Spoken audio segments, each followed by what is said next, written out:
Let us now try and see how would the DPDP governance mechanism survive the scale, the loss of people in the sense of people leaving the organization and the growth of the organization.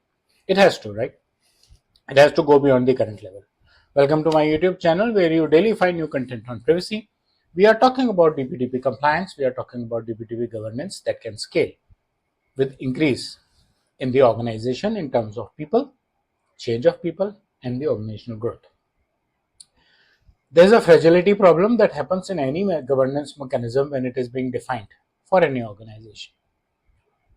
It happens the same if it is with DPDP also. There is only one DPO, there is only one privacy aware engineer. Now you can always argue, can you have multiple DPOs in an organization? But then your governance mechanism processes should be so fine tuned, very clearly documented, that the next DPO does not have to reinvent anything, and until you get the DPO, nothing stops.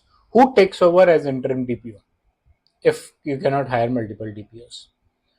How many privacy engineers you have? Because if you are a company large enough to have a DPO, you must be having multiple privacy engineers, and you must have multiple engineers. There's only one legal head again.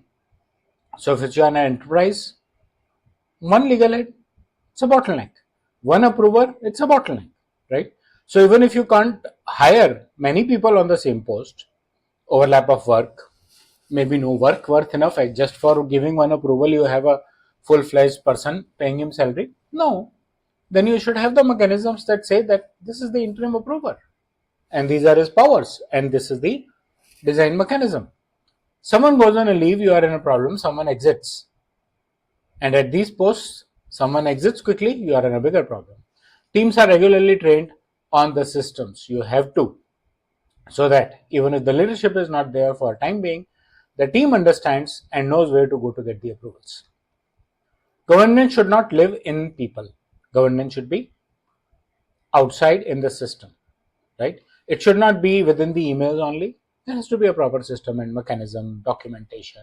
It should not be left to an individual judgment. We talked about creating playbooks and all, right? They'll help you decide, not on a scanty knowledge, incomplete knowledge about all what is happening around. This governance should live inside a defined logical system where decisions are being done, a clear escalation path that needs to be followed, and all embedded workflows. Right?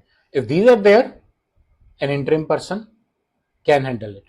If you are thinking governance happening on mail exchange, it is not happening. You're not even maintaining compliance. Forget about governance and forget about brand reputation, etc. Though that it gets exposed only when there's a problem.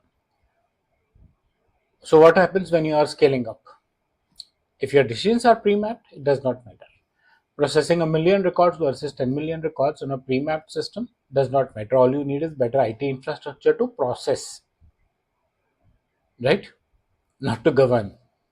Predefined roles with repeatable processes. It's my role. I have to do this work 10 times a day or 1,000 times a day. That's the only difference. Maybe when it comes to 1,000 times a day, I have another assistant or co-worker with me to handle it.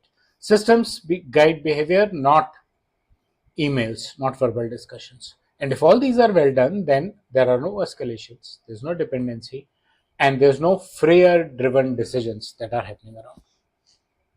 Right? Designing for change. Governance designed assuming you have stable teams, you have known risks, there's a predictable growth happening, everything will work fine. Decision ready DPDP governance means speed and uncertainty don't stop anything. Yes, something new coming in might need to slow down and restructure, relook, might take some time to decide. But when the base paraphernalia is ready, that time to decide would be very short. New people coming in will get accustomed to, even if it is on the first day that they have to handle a breach, they have a playbook to follow. And new use cases would start getting punched into the pattern of the same playbook or the existing instances, use cases, so that it all starts working as good as it used to or supposed to work. So make an architectural shift, move on to acting within your own defined boundaries. Privacy becomes embedded in the system, teams move faster, and governance starts feeling light. And that's very important that you need to handle. If governance cannot survive people change, then you are not governing, you're only doing compliance. And if you think that your governance has to be dependent on having heroes, sorry. Systems that work well. Fine.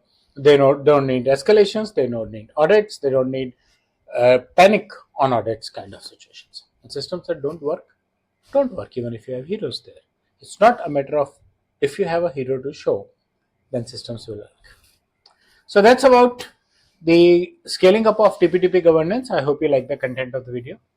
I have put in around 5 courses on Udemy for structured understanding of various aspects of privacy.